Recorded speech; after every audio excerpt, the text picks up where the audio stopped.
of the 9th National Assembly, and tonight we analyze how far the two chambers of the Parliament have come in implementing their agendas.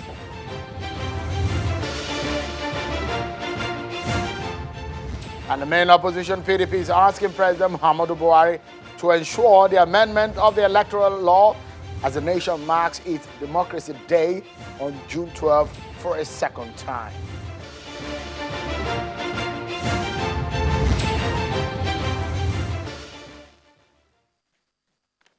Hello everyone and welcome to the program. This is Politics Today live on Channels Television. I'm Sean Kimbaloye in Lagos. Tomorrow is Democracy Day, June 12th, and the nation will be marking it for a second time since the President Muhammadu Buhari announced it and was gazetted and became law. So tomorrow at 7 a.m., President Muhammadu Buhari will give a broadcast to the nation, a Democracy Day speech. It will air right here on your nation's news leader, Channels Television. And ahead of the celebration of June 12 as the new Democracy Day in Nigeria, the country's main opposition party, the PDP, is calling on President Buhari to initiate an electoral reform process that will restore purpose of the commemoration. Speaking at a news conference in Abuja, the PDP National Publicity Secretary, Kola Ologbodiyan, says Nigeria's democracy is under a siege that only a reform in the electoral system can free it. The party is asking that the president should pursue an amendment of the 2015 Electoral Act and return same to the National Assembly within the next 14 days. Before we get into analyzing the issues of the National Assembly, which has clocked a year, the 9th National Assembly that is under the leadership of Femi Gbajabiamila and Ahmed Lawan at the Senate, we have some other stories for you on our political roundup. Watch it.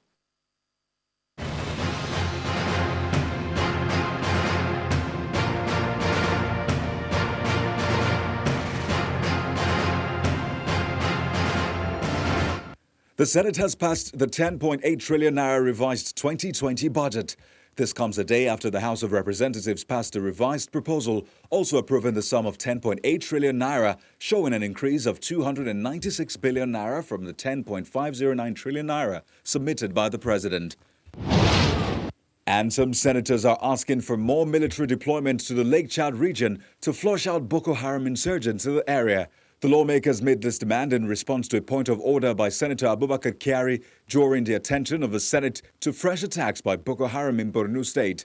Senator Kyari narrated how Boko Haram insurgents invaded villages in Borno State, killing over 90 people, according to him, including women and children. The Senate resolved that the leadership of the National Assembly will meet with President Muhammadu Buhari to work out new strategies to confront Boko Haram in Nigeria's northeast. The acting chairman of the Economic and Financial Crimes Commission, EFCC, Mr. Ibrahim Magu, says the agency has recovered assets worth over 980 billion naira, as well as an array of non-monetary assets, including private jets, hotels, and oil vessels in the last 5 years. The agency's boss made the claims at a news conference in Abuja to mark Nigeria's Democracy Day, which comes up on Friday, June the 12th. Mr. Magu also notes that the EFCC has successfully prosecuted and won 2,240 cases involving individuals and corporate bodies. And chaos ensued today in the Kaduna State House of Assembly as members exchanged blows over the impeachment of the Deputy Speaker, Mukhtar Hazo. Following the impeachment, the lawmakers elected the member representing Kauru constituency, Mr. Isaac Auta, as a new Deputy Speaker. 24 members of the House signed the impeachment notice. And before Mr. Hazo's impeachment, there were speculations of plans by 7 members, led by the Deputy Speaker, to impeach the Speaker, Yusuf Zailani. However, supporters of the impeached Deputy Speaker exchanged blows with other members in the process of trying to remove the mace. And the Federal High Court in Benin City has adjourned till June the 17th for further hearing in the suits challenging the mode of primaries adopted by the APC for its Edo State governorship election. After being notified by counsel to the APC and its national chairman, Adams Oshiomhole, that an appeal has been filed at the Appellate Court, Justice Mohammed Garba Umar maintained that his earlier order on the suit remained, while parties are to return to the court on the 17th.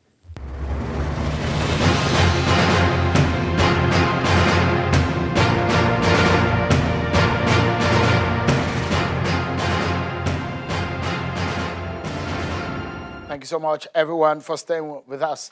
It's the first year of the 9th National Assembly under the Femi Gbajabiamila speakership and the Senate President Ahmed Lawan. Both men took oath of office as the leaders of the National Assembly this time last year. It was some interesting politics we played out within the APC that we saw for a second time.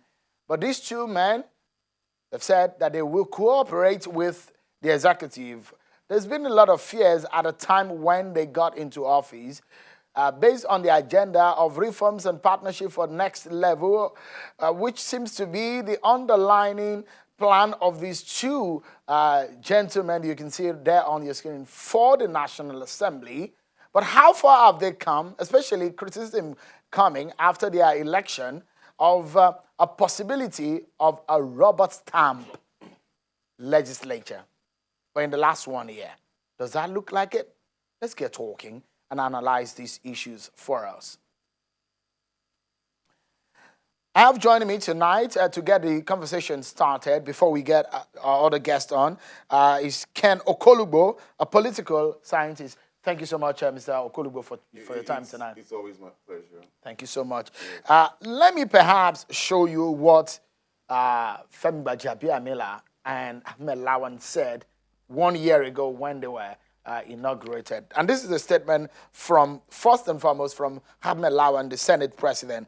He's in his speech, he said, quote, "Our determination is to evolve a well-researched Senate with a vision and a great sense of commitment to securing a prosperous future for our great nation.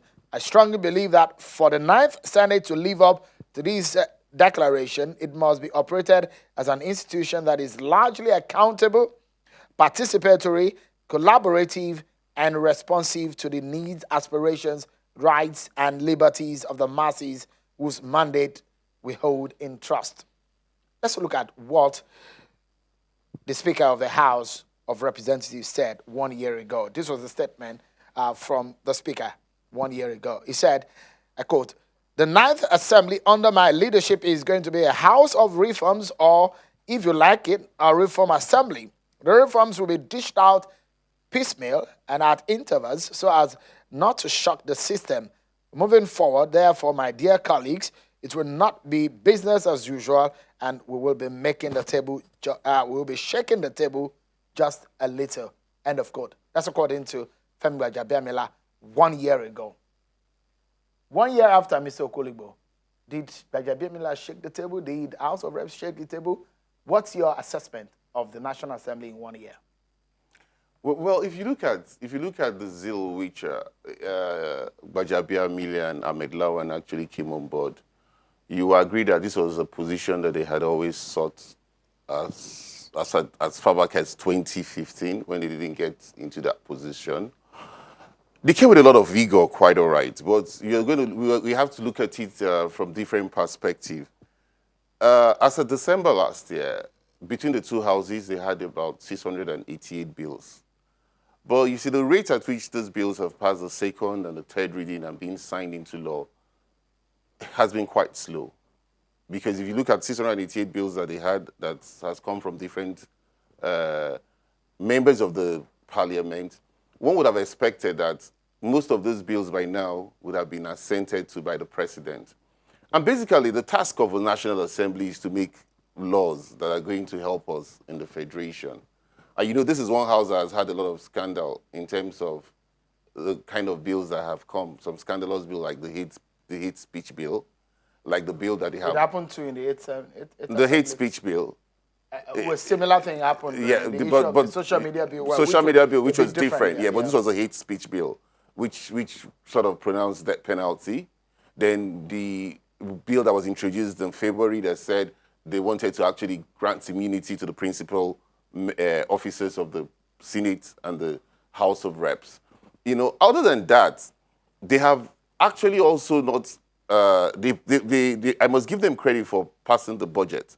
For the first time, the budget was passed almost at the start of a new calendar year. Their first year The regularization of the budget here. That was exactly what they did. But you see, but that's one of the plan of the Senate, yes. the Ahmed Lawan Senate. Yes. They said they were going to plan, make sure that they regularize. That is why I gave them that pass. For a lot of, for like a couple of years now, we haven't seen that. So I must give them that pass mark.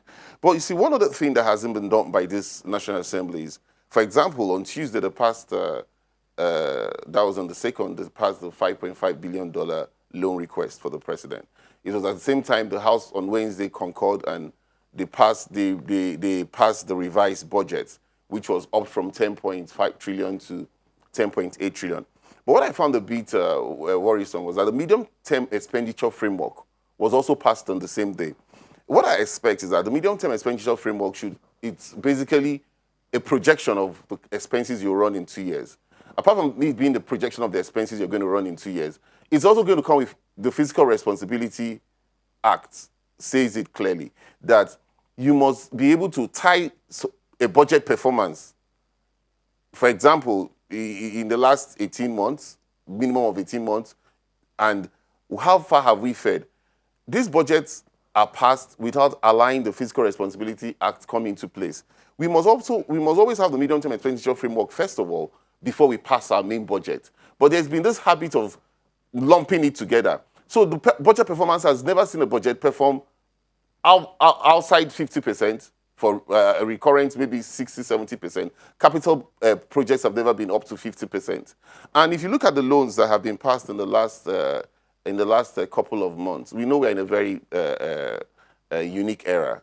We had $850 billion, we had $22.7 billion, and lately we have had $5.5 billion.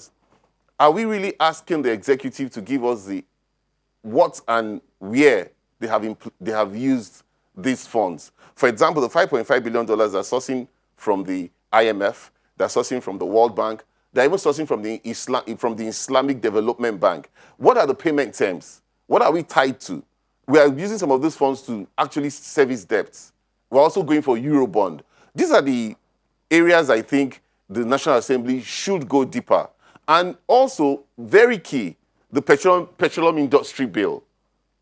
That is one thing, if they do, the Ninth Assembly would have enmeshed themselves in the annals of history. Because we know that we have refused to attract investors into one mono economy that we run. It has been a problem because of the petroleum industry bill that we haven't seen on stream. So, in the whole, it's a one thing to have an agenda. It's another thing to implement. So if we look at, because the role of the National Assembly is majorly onto, like, say, they do some other things.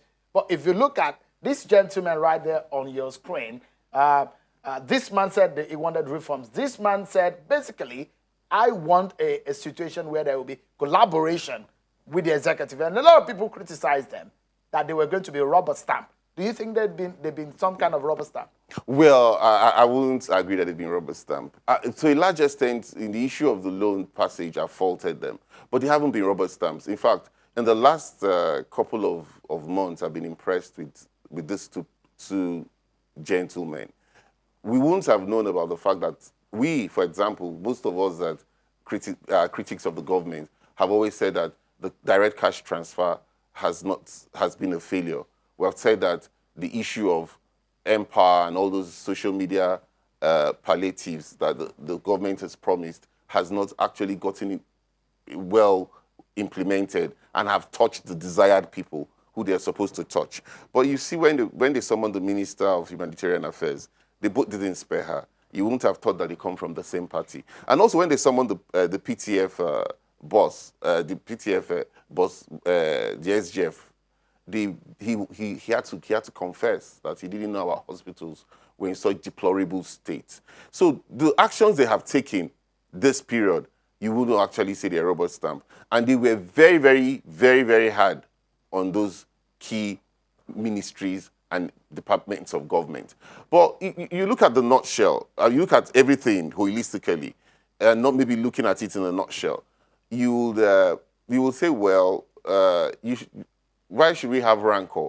We can have peace Even though I'm supposed to, that's one thing. even though I'm supposed to be my That's one oversight, thing Minister oversight. of Works Fashola said. Yes. That they had problems under the Saraki and the other eighth National Assembly, where they had issues with the National Assembly and the executive, and they could not even perform on the road project on the Lagos-Ibadan Expressway. And so that they believe that under this leadership, they move forward. Let's take a breather, though. But when we come back, we look more into what these two men you see above my shoulder, what they have done alongside their colleagues in the National Assembly. It's a bicameral legislature we run, but how far have they gone in their role of making law and oversight?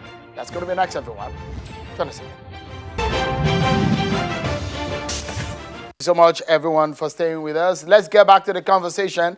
It's 1 year of the 9th National Assembly under the leadership of Ahmed Lawan at the Senate and Femi Gbajabiamila and the lower chamber and the green chamber of the National Assembly. Let's get back to analyzing how far the agenda of these men who are legislature to Nigeria and moving the nation forward. Mr. Ken Okoligbo has been speaking to us as a political analyst. And we have also joining us a lawyer, Mr. Daniel Buala. Thank you so much indeed, Mr. Buala, for joining us. It's good to see you. Give us your view about the 9th National Assembly. Some people may want to make comparison, but in the last 1 year, 365 days, of which we have several months of the coronavirus affecting governance generally across the world. What's your view on their performance of the 9th Assembly generally?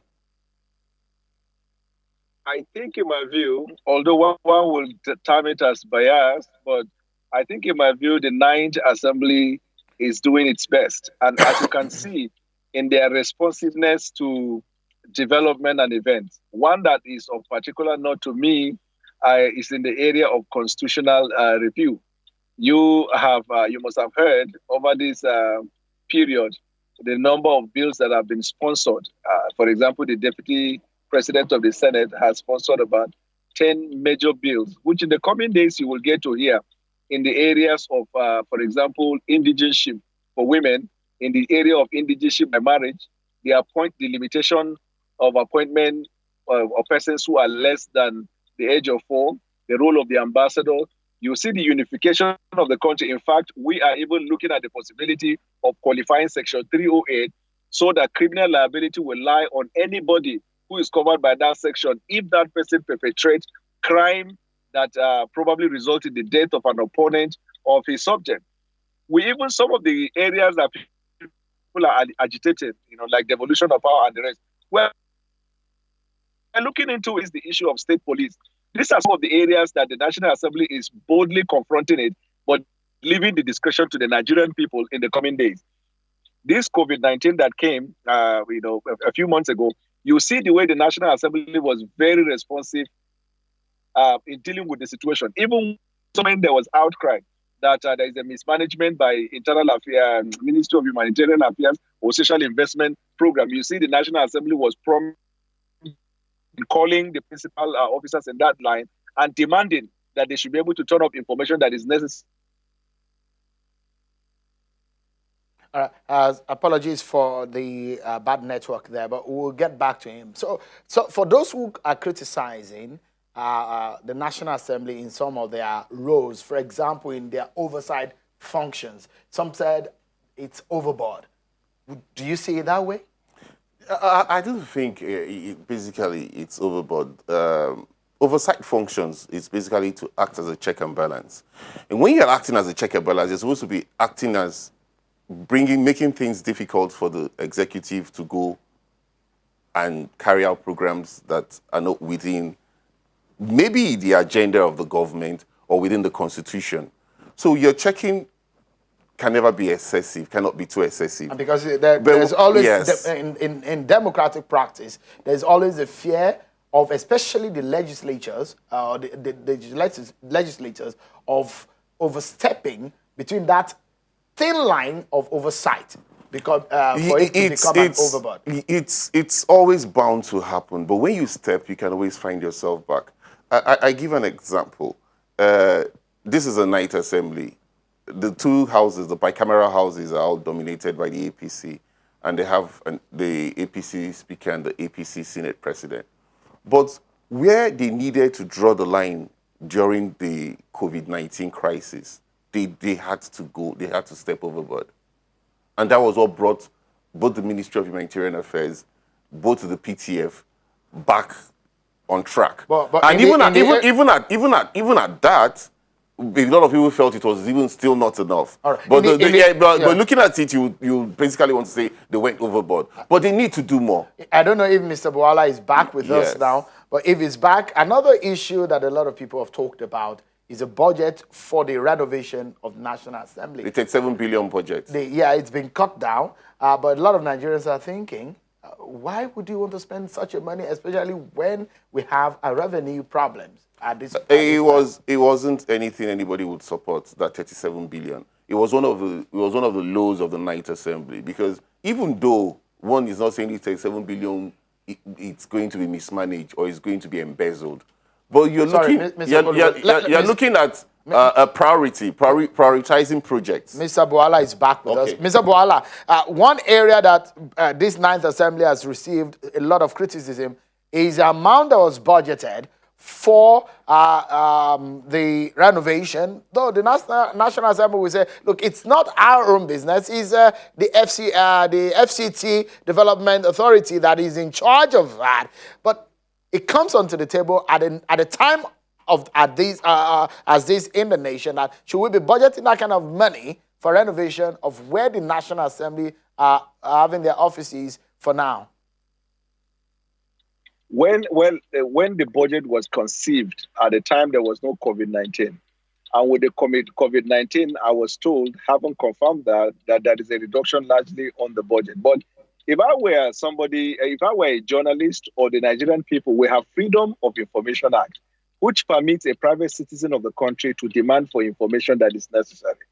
If what was budgeted is considered by the Nigerian people as high or too much, so if I were in their shoe, what I would have done is through the Freedom of Information Act, I would demand from the, the relevant FCTA or FZDA, because that's what I heard, that they are the ones that are going to be responsible for that renovation, as it were. So I will demand for the breakdown. By law, I'm entitled to it, and by law, I must have it. And if it is not given to me, if you look at the Freedom of Information Act, there are actionable steps that you can take in getting the information, and then you'll be able to look at that, probe it, interrogate it. I mean, that information is out there, Mr. Boala. The question is that that kind of amount at this time in our lives, shouldn't it wait for another time? Because we're borrowing money to service our budget, yet we have such amount of money to fix or to repair the National Assembly. Are you still there, Mr. Boala? Yeah, it's a reasonable argument. Anybody who raised that is a reasonable argument, because then what you're looking at now is priority.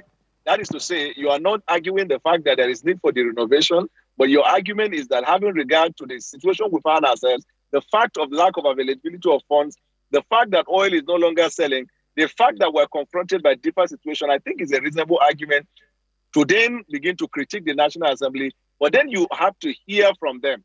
What is their response to the reasonability of the argument that is made by the Nigerian people? Let's close, and let me get your view in about 20 seconds or so on the criticism that this National Assembly may be a rubber stamp of the executive. Have they looked like that in the last 365 days?